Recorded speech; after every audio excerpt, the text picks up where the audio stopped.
Good morning friends, எல்லாருக்கும் வணக்கம். இன்றைக்கி வந்து வியாழக்கிழமை, நாளைக்கு ஆடி 1ஆம் நாள். இன்றைக்கு வியாழக்கிழமை, இந்த மாதத்தின் கடைசி நாள். திருதியை திதி துதியை மதியம் 12:30 மணிக்கு மேலே ஆயில்ய நட்சத்திரம், சித்த யோகம், அமிர்த யோகம் போராடம் நாள். தட்சிணாயன புண்ணிய காலம் ஆரம்பம். மிக முக்கியமான ஒரு இது வந்து தட்சிணாயன புண்ணிய காலம் ஆரம்பம். உத்தராயண புண்ணிய காலம், தட்சிணாயன புண்ணிய காலம்னு 2 காலம் இருக்குது. அதில் வந்து நாளை ஆடி 1ஆம் தேதி தட்சிணாயன புண்ணிய காலம் ஆரம்பம். 18 திருநள்ளாறு சனி ஆராதனை.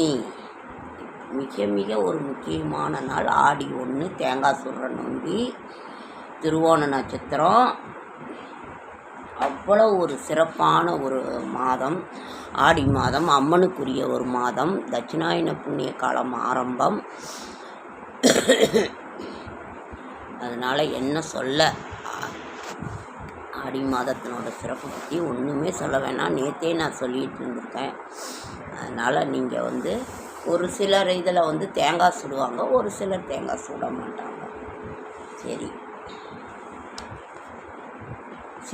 தன்வந்திரி பகவான் மகேஸ்வராய பாரத நாட்டின் தொன்மையான சித்த மருத்துவம், ஆயுர்வேத மருத்துவம் ஏன் இப்படி தனித்தனியாக இருக்கின்றன? இரு மருத்துவத்தையும் ஒன்றாக சேர்ந்து சித்த மருத்துவம், ஆயுர்வேதம், பாரத வைத்தியம் தான் தன்வந்திரி பகவான்.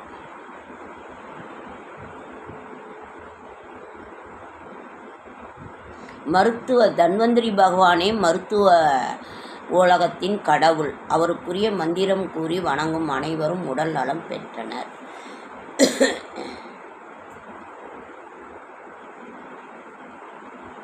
ஆயுர்வேதம் மட்டுமின்றி சித்த மருத்துவத்திலும் நாட்டம் கொண்ட தன்வந்திரி ஆயுர்வேத மருத்துவத்தின் தந்தையாக மருத்துவம் அனைவரும் வணங்கப் பெற்றார். பின் தன் அவதாரத்தை நிறைவு பெற வேண்டி வைத்தியராக சிவபெருமான் வீட்டிற்கும் மயிலாடுதுறை வைத்தீஸ்வரன் கோயிலில் முக்தி அடைந்தார். தன்வந்திரி வரலாறு கேட்ட நாரதர் பெருமையுடன் சித்தர்கள் காடு, மலை, மொழி, இனம் ஆகியவை வேறுபாடின்றி மக்களின் ஆரோக்கியத்தை காக்கும் இரகசியத்தை கூறிச் சென்றதை அறிந்து மகிழ்ச்சி அடைகிறேன். சித்த மருத்துவம், ஆயுர்வேத மருத்துவம் பாரத நாட்டின் இரண்டு கண்கள்.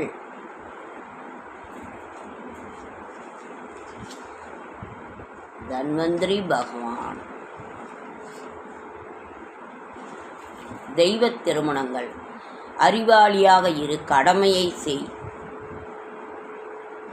அறிவாளியாக இரு, உலகம் உன்னை மெச்சும். விதியை நம்பிக்கொண்டிருந்தால் எதிரும் நாம்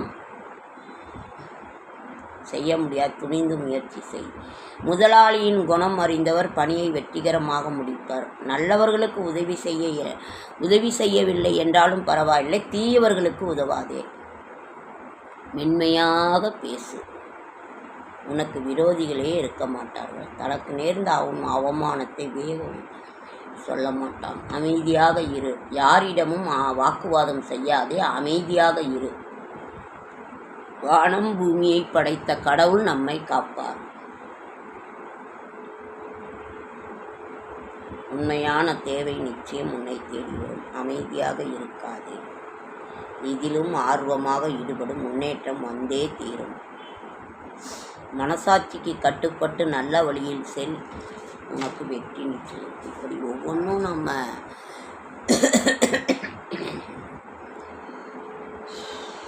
வெள்ளிக்கிழமையே பிறக்குது. ஆடி வெள்ளியின் முதல் வெள்ளி. தட்சிணாயன புண்ணிய காலம் ஆரம்பம். இப்படி நாம் சொல்லிக்கொண்டே போகலாம். ஆடி மாதத்தினோட சிறப்பு. நீங்களாக இருங்கள். உங்கள் வீட்டிலலாம் என்ன சமையல், என்ன பண்ணீங்க? எங்கள் வீட்டில் பாப்பா வந்து ஆதியால் ஸ்கூலுக்கு அனுப்புறதுக்கு பூரி போட்டுச்சு. பூரி மதியானம் எண்ணெய் கத்திரிக்காய் குழம்பு, பீக்கங்காய் பொரியல். உங்கள் வீட்டில் என்ன சமையல்ன்றதை கமெண்ட் பண்ணுங்கள். பாப்பா எல்லாம் எழுந்திரிச்சு குளிச்சுட்டு பாப்பா 2வது மாதமாக இருக்கா. இப்போ 6 மாதம் பிறந்துடுச்சு. ரொம்ப வாந்தி எடுத்துகிட்டு இருந்தா இப்போ கொஞ்சம் பரவாயில்லையாட்டு. இன்னும் ஒரு 4 மாதத்துல இன்னொரு குட்டி தவளும் வீட்டில். ஆதியாவோட தம்பியோ தங்கச்சியோ அந்த கடவுளுக்கு தான் நல்லா வர சாமி. ஓகே ஃப்ரெண்ட்ஸ், பாப்பா வந்துட்டா ஹெல்ப் பண்ணிட்டோம். ஓகே ஃப்ரெண்ட்ஸ், நன்றி. அடுத்த வீடியோவில் சொல்கிறேன்.